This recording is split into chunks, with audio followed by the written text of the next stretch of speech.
ਨੂੰ ਉਪਰੋਕਤ ਵਿਸ਼ੇ ਦੇ ਹਵਾਲੇ ਵਿੱਚ ਇਹ ਕਹਿਣ ਦੀ ਹਦਾਇਤ ਹੋਈ ਹੈ ਕਿ ਇਹ ਪ੍ਰੇਖਣ ਕੀਤਾ ਗਿਆ ਹੈ ਕਿ ਸਾਬਕਾ ਫੌਜੀਆਂ ਲਈ ਰਾਖਵੀਆਂ ਆਸਾਮੀਆਂ ਸਰਕਾਰੀ ਨਿਯਮਾਂ ਅਤੇ ਹੁਕਮਾਂ ਅਨੁਸਾਰ ਨਹੀਂ ਭਰੀਆਂ ਜਾ ਰਹੀਆਂ। ਡੰਡੀ ਇਹ ਵੀ ਵੇਖਣ ਵਿੱਚ ਆਇਆ ਹੈ ਕਿ ਅੱਧ ਸਰਕਾਰੀ ਸੰਗਠਨ ਜਿਵੇਂ ਕਿ ਲੋਕਲ ਬਾਡੀਜ਼ ਅਤੇ ਸਰਕਾਰੀ ਖੇਤਰ ਦੇ ਅਦਾਰੇ ਤਾਂ ਸਾਬਕਾ ਫੌਜੀਆਂ ਲਈ ਅਸਾਮੀਆਂ ਦੀ ਰਿਜ਼ਰਵੇਸ਼ਨ ਸੰਬੰਧੀ ਸਰਕਾਰੀ ਪਾਲਿਸੀ ਤੋਂ ਜਾਣੂ ਵੀ ਨਹੀਂ ਹਨ। ਡੰਡੀ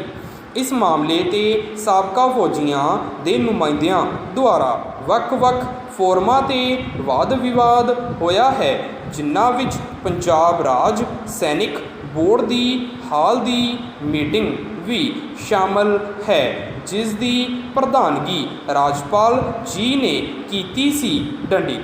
ਇੱਥੇ ਇਹ ਬਿਆਨ ਕਰਨਾ ਉਚਿਤ ਹੋਵੇਗਾ ਕਿ ਪੰਜਾਬ ਸਾਬਕਾ ਫੌਜੀ ਭਰਤੀ ਨਿਯਮਾਵਲੀ 1982 ਦੁਆਰਾ ਸਰਕਾਰ ਨੇ ਸਮੂਹ ਰਾਜ ਸਿਵਲ ਸੇਵਾਵਾਂ ਅਤੇ ਅਸਾਮੀਆਂ ਵਿੱਚ ਸਿੱਧੀ ਭਰਤੀ ਲਈ ਭਰੀਆਂ ਜਾਣ ਵਾਲੀਆਂ ਸਮੂਹ ਅਸਾਮੀਆਂ ਲਈ 15% ਆਸਾਮੀਆਂ ਸਾਬਕਾ ਫੌਜੀਆਂ ਲਈ ਰਾਖਵੀਆਂ ਕੀਤੀਆਂ ਹੋਈਆਂ ਹਨ। ਡੰਡੀ ਇਹ ਵੀ ਸਪਸ਼ਟ ਕੀਤਾ ਗਿਆ ਹੈ ਕਿ ਰਿਜ਼ਰਵੇਸ਼ਨ ਸੰਬੰਧੀ ਪਾਲਿਸੀ ਸਮੂਹ ਲੋਕਲ ਬਾਡੀਜ਼ ਅਤੇ ਖੁਦ ਮੁਖਤਿਆਰ ਸੰਸਥਾਵਾਂ ਜਿਵੇਂ ਕਿ ਯੂਨੀਵਰਸਿਟੀਆਂ ਅਤੇ ਕਾਰਪੋਰੇਸ਼ਨਾਂ ਵਿੱਚ ਲਾਗੂ ਹੁੰਦੀ ਹੈ। ਡੰਡੀ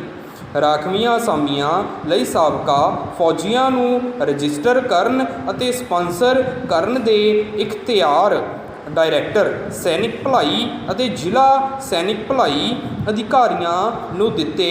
ਗਏ ਹਨ। ਡੰਡੀ ਪੈਰਾ ਰਾਸ਼ਟਰੀ ਰੋਜ਼ਗਾਰ ਸੇਵਾ ਮੈਨੂਅਲ ਜਿਲਦ 1 ਅਧੀਨ ਅਤੇ ਪੰਜਾਬ ਸਰਕਾਰ ਕਿਰਤ ਤੇ ਰੋਜ਼ਗਾਰ ਵਿਭਾਗ ਦੇ ਮੀਮੋ ਮਿਤੀ 24 ਫਰਵਰੀ 1982 ਅਨੁਸਾਰ ਉਪਰੋਕਤ ਸਪਾਂਸਰ ਕਰਤਾ ਅਧਿਕਾਰੀਆਂ ਨੂੰ 15 ਦਿਨਾਂ ਦੇ ਉਚਿਤ ਨੋਟਿਸ ਤੇ ਉਚਿਤ ਪ੍ਰਫਾਰਮੇ ਵਿੱਚ ਸਾਬਕਾ ਫੌਜੀਆਂ ਲਈ ਰਾਖਵੀਆਂ ਸਮੂਹ ਅਸਾਮੀਆਂ ਦੀ ਅਧਿਸੂਚਨਾ ਜਾਰੀ ਕੀਤੀ ਗਈ ਹੈ। ਡੰਡੀ ਰੋਜ਼ਗਾਰ ਦਫ਼ਤਰ ਅਸਾਮੀਆਂ ਦੀ ਲਾਜ਼ਮੀ ਅਧਿਸੂਚਨਾ ਐਕਟ 1959 ਅਧੀਨ ਅਜਿਹੀ ਅਧਿਸੂਚਨਾ ਜਾਰੀ ਕਰਨੀ ਆਦੇਸ਼ਾਤਮਕ ਹੈ ਅਤੇ ਇਸ ਦੇ ਉਪਬੰਧਾਂ ਦੀ ਪਾਲਣਾ ਨਾ ਕਰਨਾ ਕਾਨੂੰਨੀ ਅਦਾਲਤ ਵਿੱਚ ਦੰਡਯੋਗ ਹੈ। ਡੰਡੀ ਇਹ ਪ੍ਰੇਖਣ ਕੀਤਾ ਗਿਆ ਹੈ ਕਿ ਸਾਬਕਾ ਫੌਜੀਆਂ ਲਈ ਰਾਖਵੀਆਂ ਆਸਾਮੀਆਂ ਵਾਸਤੇ ਯੋਗ ਸਾਬਕਾ ਫੌਜੀ ਉਮੀਦਵਾਰਾਂ ਨੂੰ ਸਪਾਂਸਰ ਕਰਨ ਲਈ ਸਪਾਂਸਰ ਕਰਤਾ ਅਧਿਕਾਰੀਆਂ ਨੂੰ ਉਚਿਤ ਨੋਟਿਸ ਨਹੀਂ ਦਿੱਤਾ ਜਾਂਦਾ ਅਤੇ ਨੋਟਿਸ ਦਾ ਸਮਾਂ ਉਸ ਮਿਤੀ ਤੋਂ ਸ਼ੁਰੂ ਹੋਇਆ ਮੰਨ ਲਿਆ ਜਾਂਦਾ ਹੈ ਜਿਸ ਮਿਤੀ ਨੂੰ ਵਿਭਾਗ ਜਾਂ ਨਿਯੁਕਤੀ ਅਧਿਕਾਰੀ ਆਪਣਾ ਮੰਗ ਪੱਤਰ ਭੇਜਦਾ ਹੈ। ਡੰਡੀ ਇਸ ਸੰਬੰਧ ਵਿੱਚ ਇਹ ਸਪਸ਼ਟ ਕੀਤਾ ਜਾਂਦਾ ਹੈ ਕਿ ਨੋਟਿਸ ਦਾ ਸਮਾਂ ਉਸ ਮਿਤੀ ਤੋਂ ਸ਼ੁਰੂ ਹੁੰਦਾ ਹੈ ਜਿਸ ਮਿਤੀ ਨੂੰ ਮੰਗ ਪੱਤਰ ਸਪਾਂਸਰ ਕਰਤਾ ਅਧਿਕਾਰੀਆਂ ਪਾਸ ਪਹੁੰਚਦਾ ਹੈ। ਡੰਡੀ ਇਸ ਲਈ ਮੈਂ ਆਪ ਜੀ ਨੂੰ ਬੇਨਤੀ ਕਰਦਾ ਹਾਂ ਕਿ ਇਸ ਗੱਲ ਨੂੰ ਪੂਰੀ ਤਰ੍ਹਾਂ ਯਕੀਨੀ ਬਣਾਇਆ ਜਾਵੇ ਕਿ ਆਪ ਜੀ ਦੇ ਕੰਟਰੋਲ ਅਧੀਨ ਸਮੂਹ ਨਿਯੁਕਤੀ ਅਧਿਕਾਰੀ ਇਹਨਾਂ ਹਦਾਇਤਾਂ ਨੂੰ ਇਨ ਬਿਨ ਪਾਲਣਾ ਕਰਨ। ਡੰਡੀ ਪੈਰਾ ਪੰਜਾਬ ਸਰਕਾਰ ਦੇ ਵੱਖ-ਵੱਖ ਵਿਭਾਗਾਂ ਦਫ਼ਤਰਾਂ ਵਿੱਚੋਂ ਵਰਗ 3 ਦੀਆਂ ਆਸਾਮੀਆਂ 'ਤੇ ਲੱਗੇ ਸਾਰੇ ਤਦ ਅਰਥ ਕਰਮਚਾਰੀਆਂ ਦੀਆਂ ਸੇਵਾਵਾਂ ਨਿਯਮਤ ਕਰਨ ਬਾਰੇ ਸਰਕਾਰ ਦੇ ਪੱਤਰ ਮਿਤੀ 8 ਅਗਸਤ 1985 ਵਿੱਚ ਦਰਜ ਹਦਾਇਤਾਂ ਰਾਹੀਂ ਇਹ ਫੈਸਲਾ ਕੀਤਾ ਗਿਆ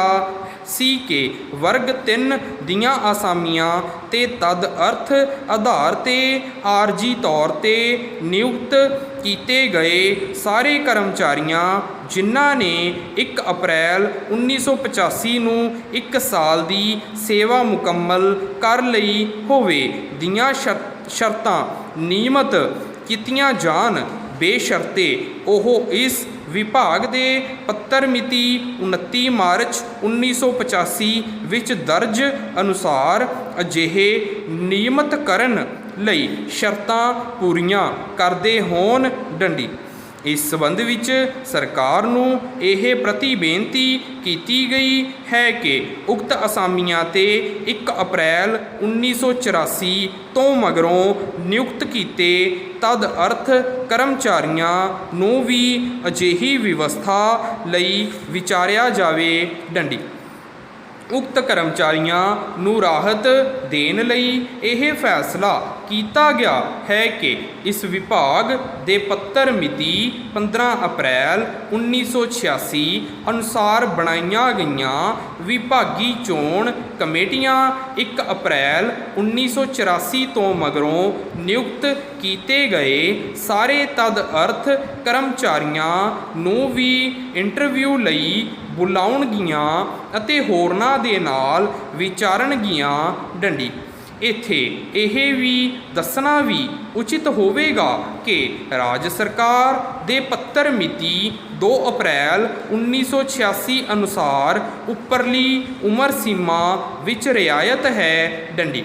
ਮੈਨੂੰ ਹਦਾਇਤ ਹੋਈ ਹੈ ਕਿ ਮੈਂ ਆਪ ਦਾ ਧਿਆਨ ਪੰਜਾਬ ਸਰਕਾਰ ਦੇ ਗਸ਼ਤੀ ਪੱਤਰ ਮਿਤੀ 15 ਮਾਰਚ 1962 ਵੱਲ ਦਿਵਾਵਾਂ, ਜਿਸ ਵਿੱਚ ਹੋਰਨਾਂ ਗੱਲਾਂ ਤੋਂ ਇਲਾਵਾ ਇਹ ਨਿਰਧਾਰਤ ਕੀਤਾ ਗਿਆ ਹੈ ਕਿ ਜਦੋਂ ਕੋਈ ਕਰਮਚਾਰੀ ਪੰਜਾਬ ਅਧੀਨ ਸੇਵਾਵਾਂ ਚੋਣ ਬੋਰਡ ਦੀ ਸਿਫਾਰਿਸ਼ 'ਤੇ ਕਿਸੇ ਹੋਰ ਦਫ਼ਤਰ ਵਿੱਚ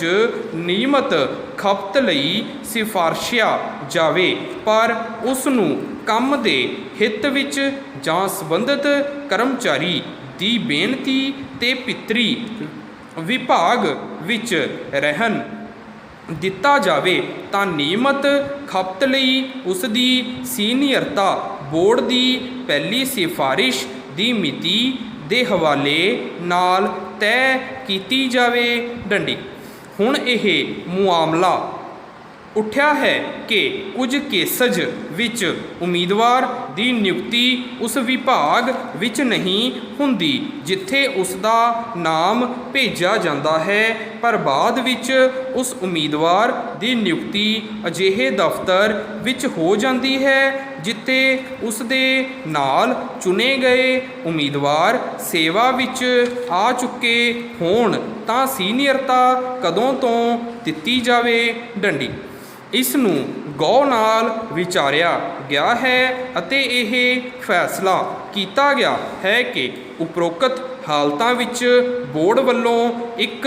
ਹੀ ਚੋਣ ਦੇ ਆਧਾਰ 'ਤੇ ਸਿਫਾਰਸ਼ੇ ਉਮੀਦਵਾਰਾਂ ਦੀ ਇੱਕ ਹੀ ਦਫ਼ਤਰ ਵਿੱਚ ਨਿਯੁਕਤੀ ਹੋਣ ਤੇ ਉਹਨਾਂ ਦੀ ਸੀਨੀਅਰਤਾ ਬੋਰਡ ਵੱਲੋਂ ਬਣਾਈ ਗਈ ਮੈਰਿਟ ਲਿਸਟ ਅਨੁਸਾਰ ਹੀ ਤੈਅ ਕੀਤੀ ਜਾਵੇ, ਭਾਵੇਂ ਉਹਨਾਂ ਦੀ ਨਿਯੁਕਤੀ ਦੀ ਮਿਤੀ ਇੱਕੋ ਨਾ ਹੀ ਹੋਵੇ ਡੰਡੀ। ਸਟਾਪ।